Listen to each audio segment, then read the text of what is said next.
What sort of percentage of men do you think are suffering from this, or maybe living day to day? They've got symptoms, but they just kind of associate it as being normal, because, well, to be honest, everybody's kind of got these symptoms right now. Yeah, I thought the original statistics were about, was it 5% of men, possibly? It seems like there are more people than that that are suffering from testosterone deficiency, because they've changed the definition. For the countries that use insurance-based healthcare systems, they'll lower the level, the threshold for where you get treated.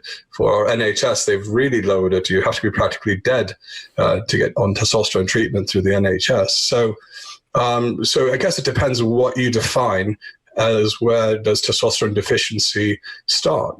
Some of the clinicians, I hate to say endocrinologists because we've got feelings about endocrinologists and treating testosterone, but they'll say, well, it's hypogonadism. And only true hypogonadism is that in which it's defined in this very narrow range, and it's either primary or secondary. And then there's a greater body of evidence that's looking at testosterone deficiency as the title to describe this lack of testosterone in the male population.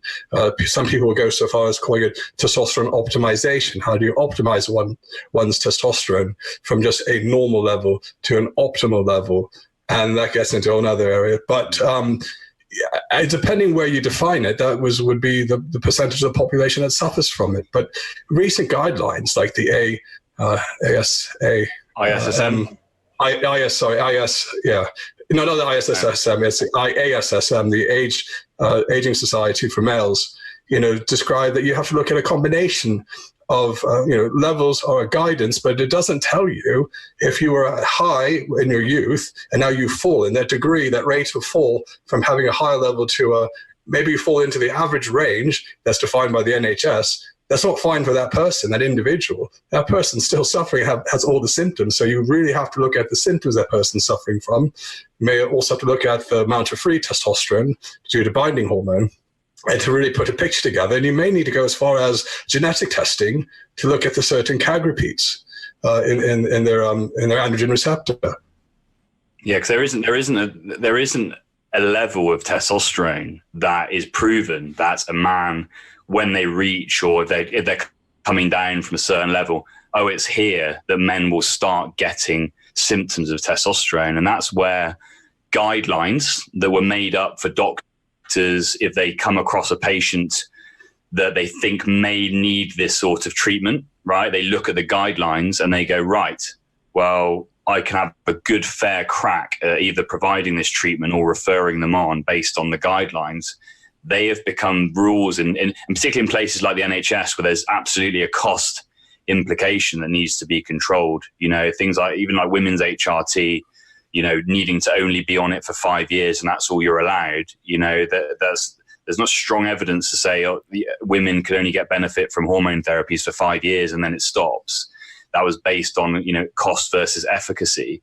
So those guidelines in the NHS, that the NHS use, for example, but there's certain ones worldwide, have been taken up as rules. But there isn't a level of testosterone that a man, says, okay, I'm now here, and suddenly it's dropped below. Now I start getting symptoms. It could, like Mike said, if you're sitting, maybe you're someone who's sitting quite high, naturally for 30, 40 years.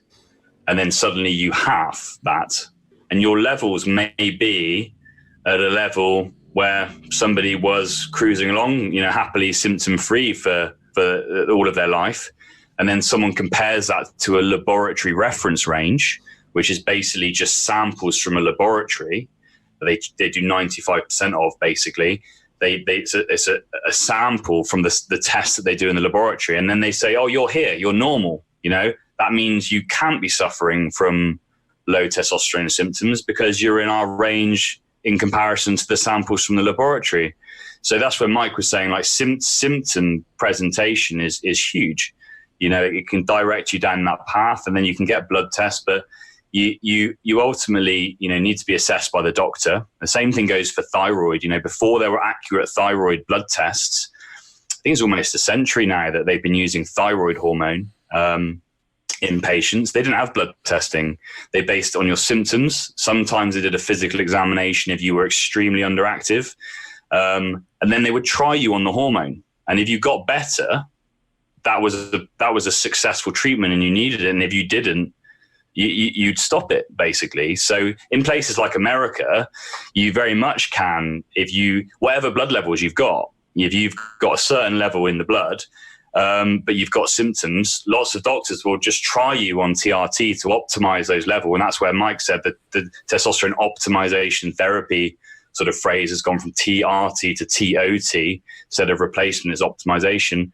And then you often can get treated, but it's a little bit of a different situation in the UK and Europe with sort of what doctors can do with the sort of regulation that they've got. But it is, to answer the question of how many, it's hard to say because I suppose it could be multifactorial as well. You've got hormones in there as well. But I think TRT and HRT, or the thyroid treatment, hormone replacement, is definitely, if you're experiencing any of the symptoms, which can be higher anxiety, lower mood, fatigue, poor sleep, sexual dysfunction, that could just be lower libido, that could be erectile dysfunction. It doesn't have to be all of them to tick all the boxes. If you're experiencing any of those, TRT or HRT or hormones should be a box that needs to be ticked off and checked in your path of figuring out what is wrong, if that makes sense.